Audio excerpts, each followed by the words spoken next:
तीसरा नंबर का देवता गुरु है, चौथा नंबर का देवता अतिथि देवो भव है। चाहिए माँ कौन है?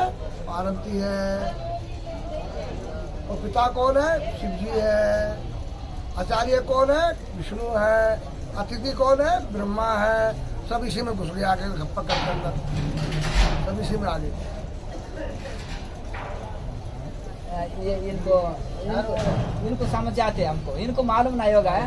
चार है वैसे तो माँ का सेवा करना है, उसको दुख नहीं देने का, घर वाले को भी समझा देना, माँ के साथ बोलना नहीं, कुछ भी सेवा करने का।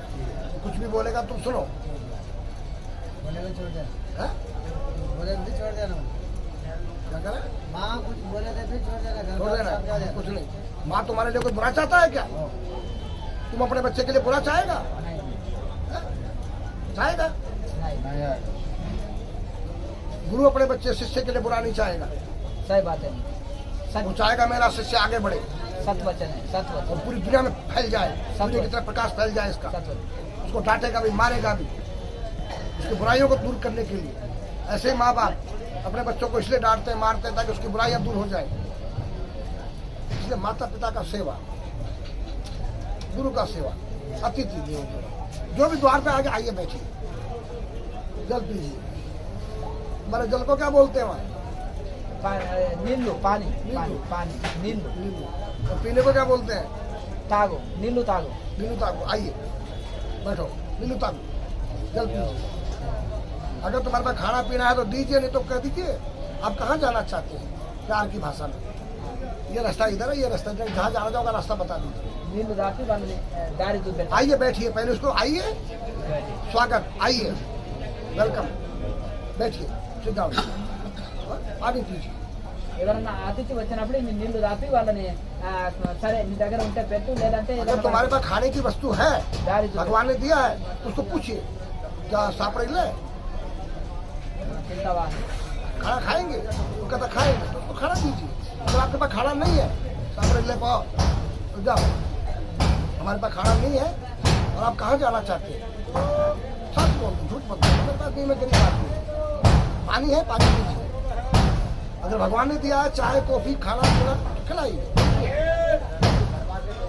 तो ये अतिथि देवो भव है। अतिथि का स्वागत सत्कार करना ही एक वो अतिथि देवो का है। चार ही देवता है मेरी संस्कृति में, मेरी दृष्टि में। ఇంకో సంజాతే समझाते जाते ఇప్పుడు ఏమంటున్నారంటే ఇక్కడ ఏమంటున్నారంటే ఆయన పేరుది ఈ దేవతలు ఎందుకంటే 33 కోట్ల దేవతలు నేను అన్నాను కాదు అని ఆ బాబా అన్నారు. ఏమంటున్నారంటే మరి ఎంతమంది ఉంటారంటే చారు దేవత అంటున్నాడు. ఎవరు నలుగురు అంటే మాత పిత అవరు అతిథి గురు అతిథి. అంటే మాత పిత గురు అతిథి. మాత ఏమన్నా ఓడ్చుకోవాలి, ఎదురు చెప్పొద్దంట తల్లికి. अब तुम्हारी भाषा में माता कौन है? मल्लिका। మాత మల్లిక. और पिता अर्जुन है। అర్జునే. शिव और पार्वती। శివ పార్వతి. అంటే మాత అంటేనే మాత అంటేనేమో पार्वती का है। మాత అంటే लिंग रूप, इससे पैदा हुआ संसार। ప్రాణమఠమేమో అమ్మవారు. शिव और पार्वती और गुरु विष्णु। गुरु का रूप है विष्णु का, आदि रूप ब्रह्मा का हुआ। అయితే ఈ యొక్క ప్రాణమఠం అమ్మవారు, శివలింగము శివుడు, అట్లా కూడా చెప్పుకోవచ్చు. అట్లా అమ్మకు ఏమి ఎదురు చెప్పొద్దు. ఇంట్లో వాళ్ళు కూడా మీ ఫ్యామిలీ కూడా ఎవరన్నా ఏమన్నా ఆ తల్లికి ఎదురు చెప్తున్నా, తల్లి ఏమన్నా ఈ చేతుకుంటా విని ఈ చెవుకుంటా వదిలిపెట్టాలి. తల్లిదండ్రులకి ఎదురు చెప్పకూడదు. అలాగే ఇంకొకటి, ఇప్పుడు తల్లిదండ్రులు నీకు నష్టపోవాలి కష్టపడాలని కోరుకుంటారా? తల్లిదండ్రులు కోరుకోరు. అలాగే నీ గురువు ఉంటాడు, అలాగే తల్లిదండ్రులని మంచిగా చూసుకోవాలి, మాతాపితకి సేవ చేయాలంటున్నాడు. తల్లి ముఖ్యం, తల్లికి బాగా సేవ చేసుకోవాలంటున్నాడు. ఇంకొకటి గురువు ఉన్నారు. గురువు నిన్నేమన్నా నాకంటే నా శిష్యుడు గొప్పవాడు కావాలి, ప్రపంచ ఖ్యాతి పొందాలని కోరుకుంటాడు. వివేకానంద కోరుకోలేదా? వివేకానందని గొప్పవాడు కావాలని రామకృష్ణ పరమహంస కోరుకోలేదా? ఎంత ప్రేమించాడో, నిస్వార్థ ప్రేమ, ఏమి ఆశించకుండా గురువు.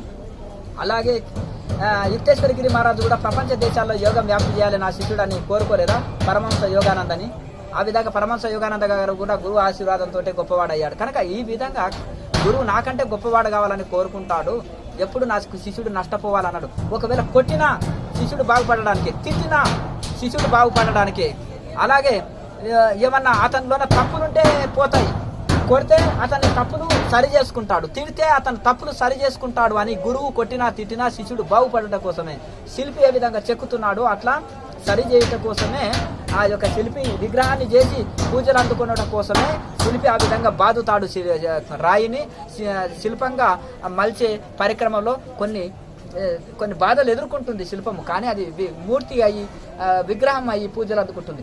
అలాగే శిష్యుడిని సరి చేస్తుంటే శిష్యుడికి కొంత బాధ కలగవచ్చు, గురువుని తిట్టుకోవచ్చు, కొన్ని ఇది కావచ్చు, కానీ వాడు విగ్రహం అయి పూజింపబడతాడు.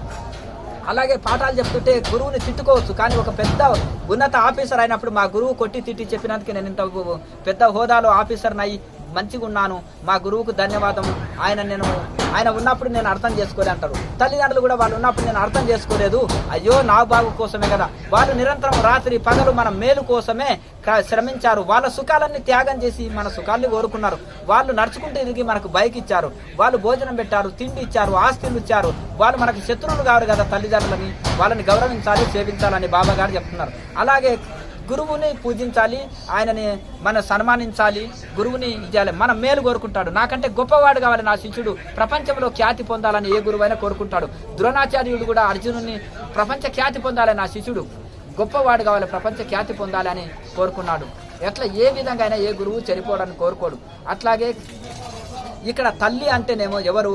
పార్వతీమాత, తండ్రి అంటే పరమేశ్వరుడు, అలాగే గురువు అంటే విష్ణుమూర్తి, అతిథి అంటే బ్రహ్మ, ఈ నలుగురే దేవతలు. అతిథి వచ్చింది అనుకోండి, నీ దగ్గర మొదలు ఏం చేయాలంటే ప్రేమతత్వంతో నమస్తే, రండి, ఇంట్లోకి రండి, కూర్చోండి అని చెప్పాలి. కూర్చున్న తర్వాత కొన్ని నీళ్లు ఉన్నాయి కదా, నీళ్ళు ఏ ఇంట్లో అయినా ఉంటాయి కదా, నీళ్లు తాగండి అన్నాడు. నీ దగ్గర అన్నం ఉందనుకో పెట్టు, లేదనుకో లేదండి అని చెప్పండి. ఎక్కడికి వెళ్ళాలి మీరు, ఇటువైపు అనేది దారి చూపించాలి.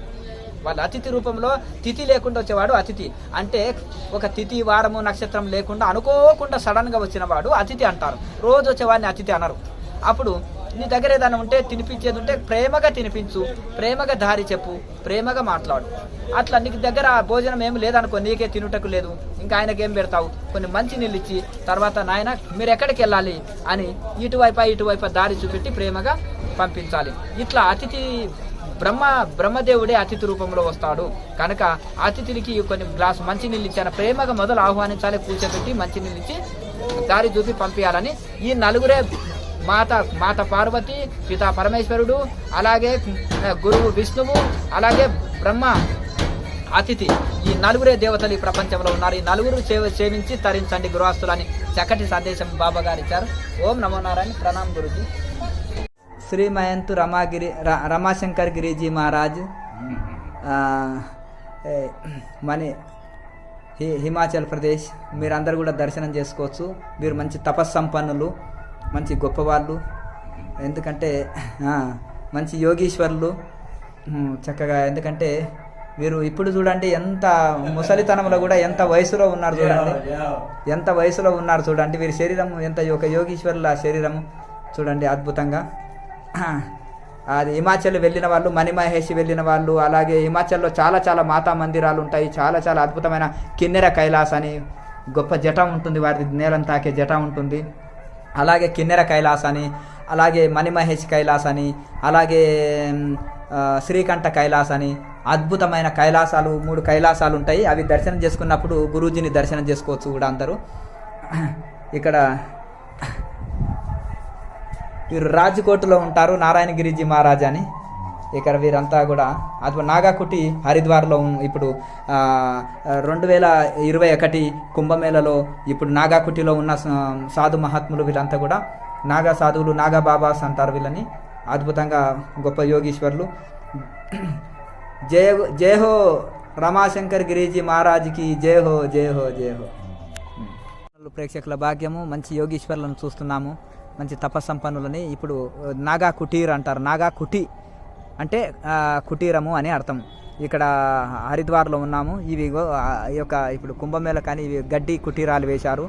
ఇప్పుడు అంత నాగ సాధువులతోటి మనము చూపించినాము. ఈ నాగా కుటీరి అవన్నీ రుద్రాక్ష చెట్లు అండి, ఆ దూరంలో కనిపించేటివి రుద్రాక్ష చెట్లు ఉన్నాయి, అన్ని కుటీరాలు ఉన్నాయి. ఇది ఒక 4 ఎకరాల ఆశ్రమం, గంగా తీరము, సప్తఋషి సరోవరము, లాల్ మాతా మందిర్ దగ్గర, భారత్ మాతా మందిర్ ఆపోజిట్లో సప్తఋషి సరోవరం, సప్తఋషులు తపస్సు చేసిన స్థలము. అక్కడ వెనకాల కొండలు ఉన్నాయి, వెనకాల నది కూడా ఉంది. ఈ యొక్క 4 ఎకరాల ఆశ్రమము అద్భుతంగా పచ్చటి గార్డెను అద్భుతంగా ఉంటుంది. విదేశీయులు కూడా కొంతమంది ఇక్కడికి వస్తుంటారు. మేము చిన్నప్పుడు ఇక్కడ చాలా ఒక 6 నెలలు ఉన్నాను. ఈ రుద్రాక్ష చెట్లకు ఈ యొక్క దీన్ని బిల్వపత్రం చెట్టు సైడ్స్ కట్ చేశారు, కానీ పెద్ద వృక్షం ఉండేది. దీనికి పెద్ద పెద్ద కాయలు ఉంటే జ్యూస్ చేసుకొని తాగేవాళ్ళం మేము. అద్భుతంగా మా చిన్ననాటు గుర్తొస్తుంది. ఇవన్నీ కుటీరాలు, ఇవి అంతా అద్భుతంగా, ఇవి చాలా చక్కగా ఇది ఉంటుంది. నాగా కుటీరము. ఇక్కడ దుని కూడా ఉంటుంది, చూద్దాము. ఎంత గార్డెన్ చక్కగా ఉంటుంది. ఇక్కడ అద్భుతంగా ఇవన్నీ కూడా దుని వెలిగించారు. ఇక్కడ దుని ఉంటుంది. ఈ నాగబాబా బయటికి వెళ్ళారు, ఇప్పుడు వస్తారు. అద్భుతంగా ఈ నాగా కుటీరము. ఇక్కడ చూడండి, ఇప్పుడు నాగా కుటీరం అంటారు. అద్భుతంగా నాగా కుటీర్ జూనాకాడ అనే బోర్డు ఉంది ఈ ట్యాంక్ పక్కన, లాల్మాత మందిర్ ఆపోజిట్లో. ఇట్లా ఈ రోడ్డు ఉంటుంది. ఈ రోడ్డు ఇది ఇట్లా హరిద్వార్ నుంచి ఇట్లా వచ్చే రోడ్డు. ఇవన్నీ గంగా తీరం, సప్తఋషి సరోవరంది. పెద్ద పెద్ద వృక్షాలు ఇలా ఉంటాయి. ఇది చక్కగా భారతమాత మందిర్ దగ్గర గీతా కుటీర్ అంటారు. అన్నదానం చేసేది ఫేమస్. ఇక్కడ రోజు అన్నదానం చేస్తారు. అక్కడి నుంచి ఈ బోర్డు నుంచి ఇట్లా లోపలికి పోతే నాగా కుటీర్ అని అద్భుతంగా ఇట్లా ఉంటుంది. దర్శనం చేసుకోవచ్చు. ఇంట్లో నాగ సాధువులు ఉంటారు. నేను చిన్నప్పుడు 6 నెలలు ఉన్నాను ఇక్కడే. నాగా కుటీరములోని సాధు మహాత్ములు హరిద్వార్ 14 నెంబర్ టోకర్ లాల్మాత మందిరం ఎదురుగా నాగా కుటీరం, హరిద్వార్. నాగా బాబాలు తపో సంపన్నమైన ఆశ్రమము. అందరూ గురువులతో